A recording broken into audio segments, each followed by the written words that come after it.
So, guten Abend und herzlich willkommen.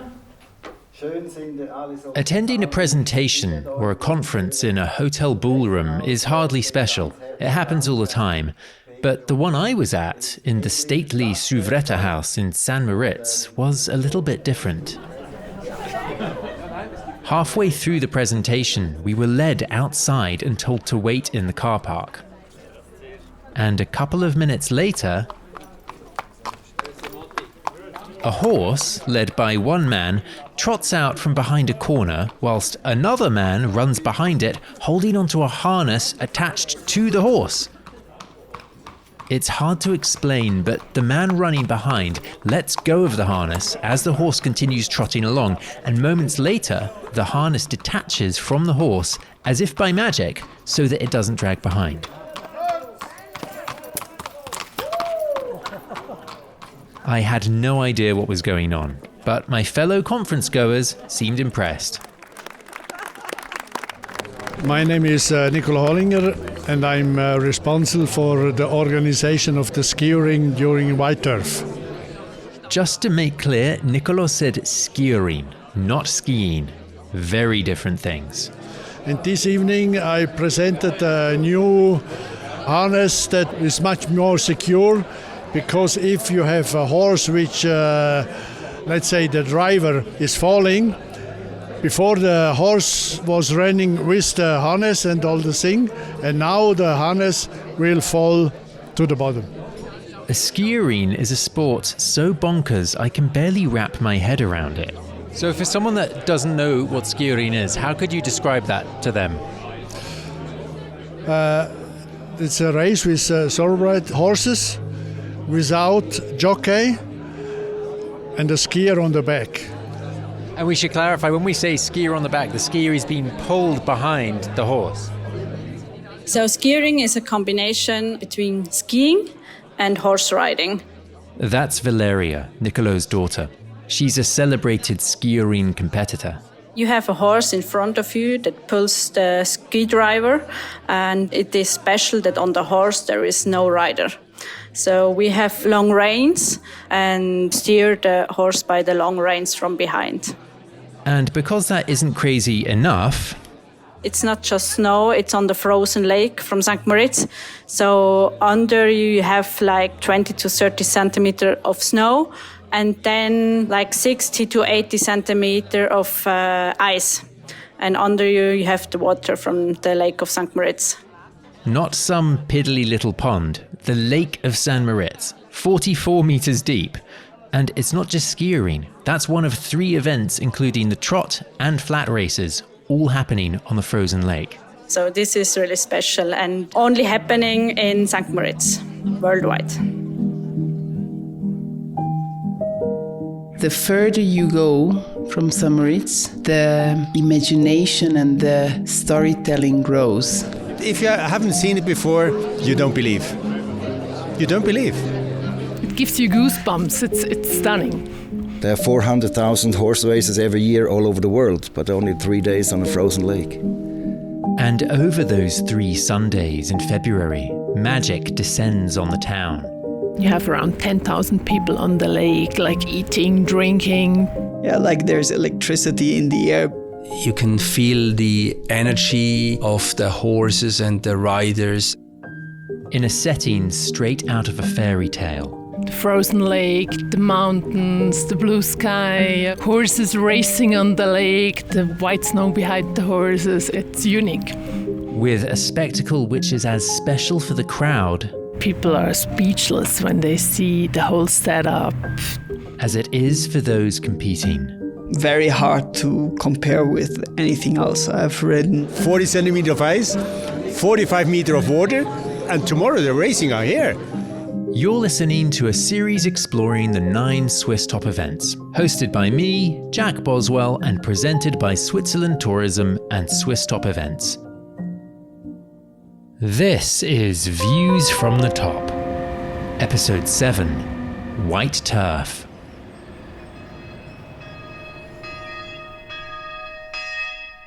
St. Moritz, an alpine town in the Engadine Valley, not far from the border with Italy.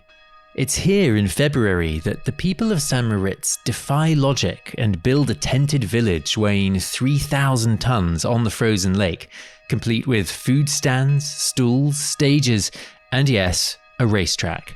I sat down with the man in charge. My name is Thomas Walter. I'm from Pontresina, and my role in White Turf is I'm the president of the organization committee and the president of the Rennverein St. Moritz. The event White Turf happens on the first 3 weekends in February. On the Saturday, we have always the family days, which is free entering. It's a day for the kids and the families. And on the 3 Sundays, we have the racing day. I started by asking why the skijorer innovation demonstrated for us at the hotel was so important. First, the race horses are not used to have something behind them.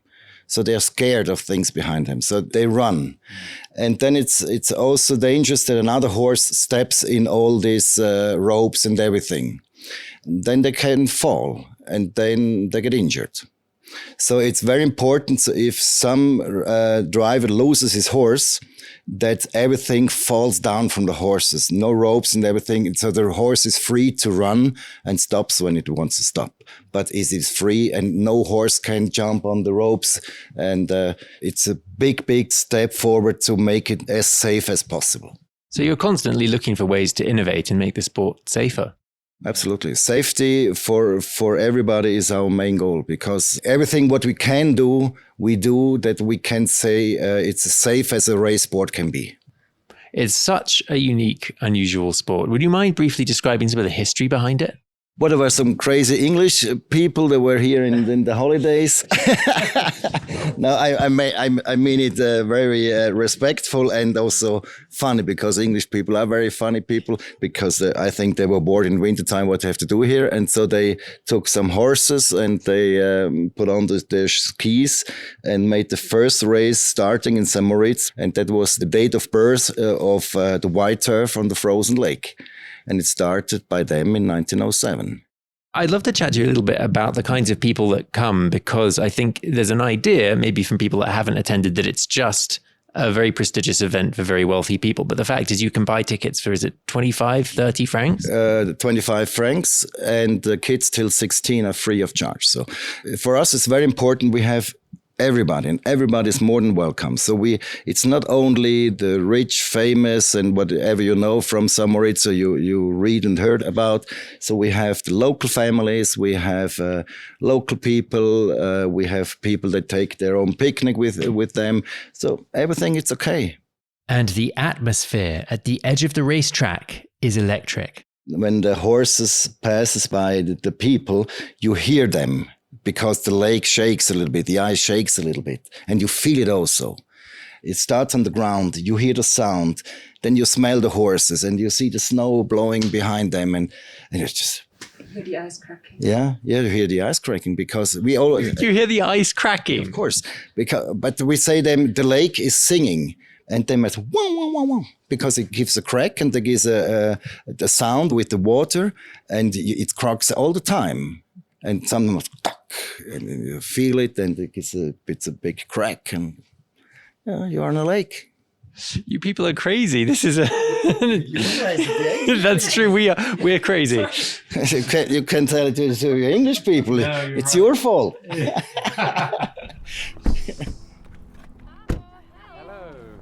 Sabrina, nice to meet you. Hello.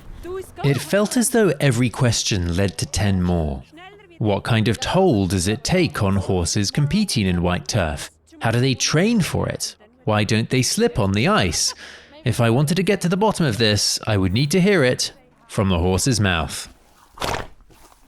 Well, the horse owner's mouth. So my relationship to horses started as a baby or as a kid. My dad had always horses and I grew up with them, and I did a lot of show jumping competitions with my dad together. We had show jumpers first, and then we changed to racehorses, because it was always my dad's passion. And then that's Sabrina Casty. As you may have guessed, we did the interview at her stable. So, what are the particular challenges or demands on a horse that's going to compete in an event like that? It's very important to have a lot of condition, how do you say that, like stamina. Also, that's the most important for them, that they are always on a high level of that. Up here we train them especially in winter for the white turf, so we don't have a racing track. We have no opportunity to go on racetracks, so we are working them just with heck outs in the woods and up on steep hills to the mountains, and there they get the real stamina. Because I was going to say, it seems like it would be almost impossible to train a horse for an event that basically can't be replicated at any other point in the year in any other part of the world. Yeah, that's true. That's the thing. I think we have quite an advantage because we already have them here on the snow, so they already love snow. A lot of horses, they are coming from Germany or also around Zurich, England, France. There they cannot train on snow, so first they need to get used to it, and sometimes they really don't like it. But we are sure that our horses love snow because they are just used to it. And what kind of adaptations do you have to make for them running on snow? Yeah, so the horseshoes during normal training, not during races, they have some studs in, like just during winter because it's icy and snow is slippery. But for the races, they have very special ones. The fair here in Switzerland, they do it specially for white turf. It's very important that they are not getting hurt or whatever, so it's important that it's not too dangerous for them. Yeah. Obviously, you basically take as many actions as you can to make sure they're going to be safe, but do you still worry about the horses when you see them racing on a frozen lake? Yes, yes, definitely. Yeah, I'm always super happy when everything is over and when they are safe home. And it's always a plus if they have had a good day and had a good performance, if they win or are sometimes last. How to say, it's not the most important for me to win. It's the most important to bring them home safely. The man tasked with making sure the horses and competitors make it home safely is Dennis Schiergen. I'm head of racing for the white turf in St. Moritz, so I'm responsible for the whole racing part of the white turf, and now in charge for my second year. I've been a professional jockey for 12 years, so I've ridden as well at the white turf, and it's really unique because there's no racetrack which is comparable to the white turf, and the whole atmosphere when you're racing around the lake, it's insane. Given Dennis's role within the organisation, as well as a jockey, he was the perfect person to speak on both what it feels like to compete at white turf, as well as how it all comes together. So I'm very much in the lead for the whole racetrack to have a good and safe surface for the participants, so the horses and the jockeys.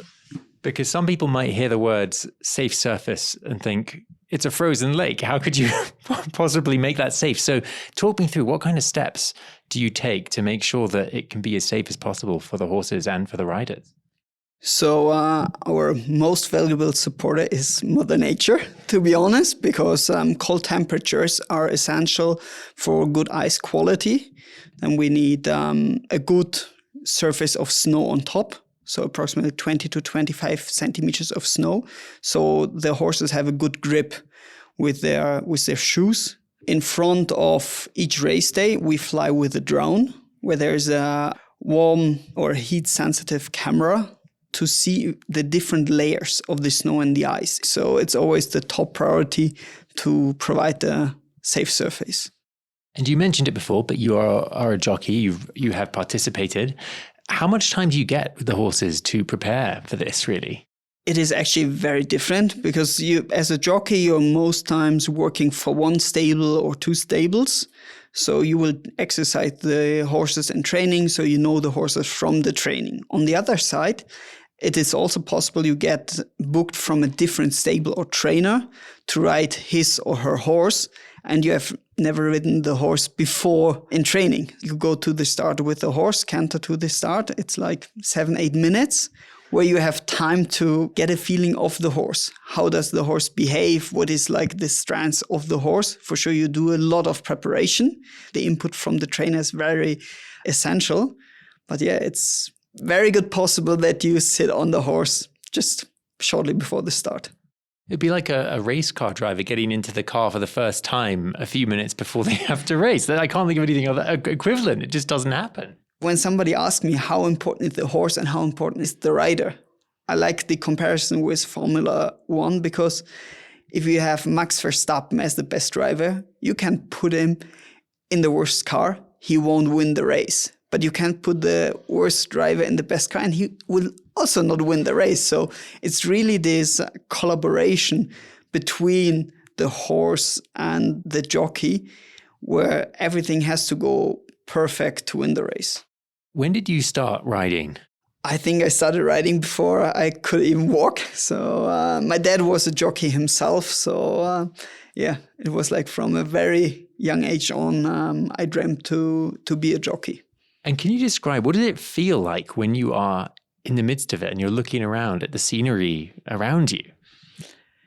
Yeah, it's so unique, so special, especially on a day with a blue sky. The sun is out. You see like the whole ski resort, whole St. Moritz, and you're like just in the middle of it. It's super special. You can feel there's some. Yeah, like there's electricity in the air because it's so different for everyone competing, because you can't actually 100% prep for this situation. You can't go up to St. Moritz like 2 months before the race to train on the racetrack, because the racetrack doesn't exist 2 months before the race. So very challenging as well for everybody competing. Do you have a favorite memory you can share from it? I think like the most special day for me on the snow was when I won the Grand Prix of St. Moritz. I was riding for an English trainer called George Baker. It's the biggest race of whole Switzerland. And when I won it in 2020, it was so special, and also like all the emotions, you can't control it. What did your dad say to you when you won?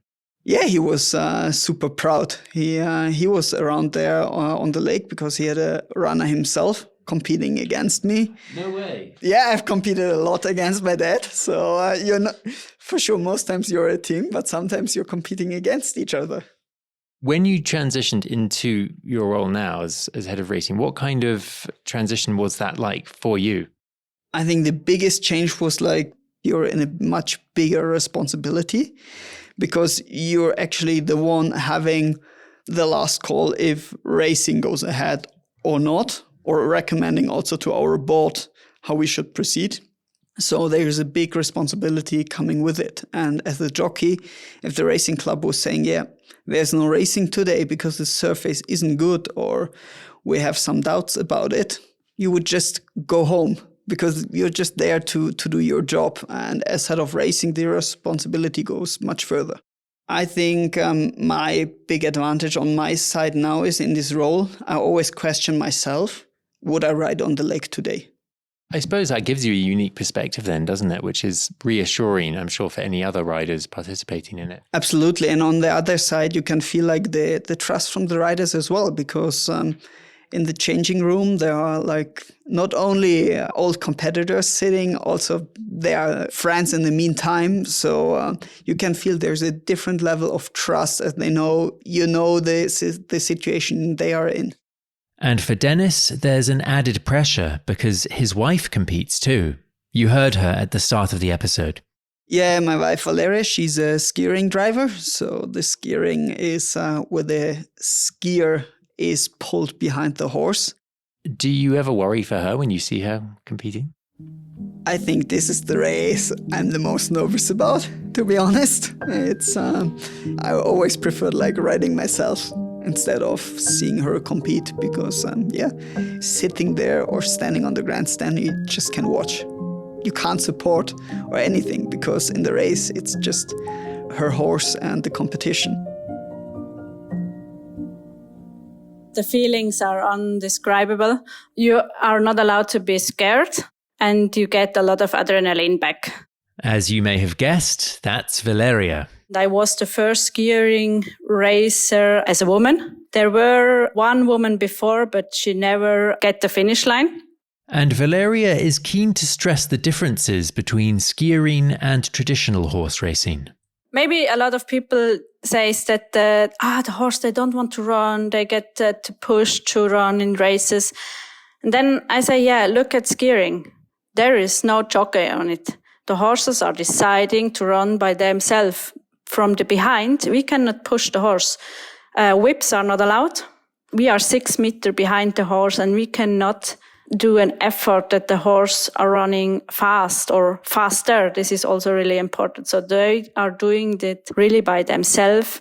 Most of them you see during the race, they love to run. And that's why the skiing is really nice and really close to their nature, because horses are made for running in the nature and to run in groups. This is also special. So the races are normally minimum 3 or more horses together. And this is what they do in the nature as well. What's striking is how Valeria's determination and drive has forged a new era for a sport which feels like it should belong in another century. I came to the sport skiing through my father, because he done this before as well. And skiing was always my main sport. I was a ski racer as well. And with 7 years, I started riding. And then a friend of my mother, she has race horses and brought me to the racehorse scenery. And with 18, I started to do the skiing. But not everyone believed in Valeria. The friends of my father, or also friends of mine, they told me always, yeah, women, they are not strong enough and they are maybe scared. And I told them, no, I have a combination, the skiing and the riding, and I just love it. And so she pushed ahead, unconcerned about what they thought. It's also special that we have our own colors that we wear. All the skiing drivers, they have a special color. For me, it's pink. So I was the first woman, so I choose the color pink that everyone can recognize me. So small girls are wearing pink on a racetrack. And those same people who told her women aren't strong enough, well, they changed their tune. When I done my first race and made it to the finish line, they were really proud and they congratulated me and said it's really nice to have you here. And also for my father, he was really proud. It's like 15, 16 years later, I won the crown 3 times, and the most of the men are proud, and they said without you it's not the same anymore. You've been listening to Views from the Top, a Switzerland Tourism and Swiss Top Events collaboration with the support of our partners Swiss International Airlines and Swiss Deluxe Hotels. A special thank you to the Suvretta House for hosting me during my time in St. Moritz. It's been a true anti-classic production presented by me, Jack Boswell. If you've enjoyed this podcast, please rate, review, and subscribe. Thanks for listening.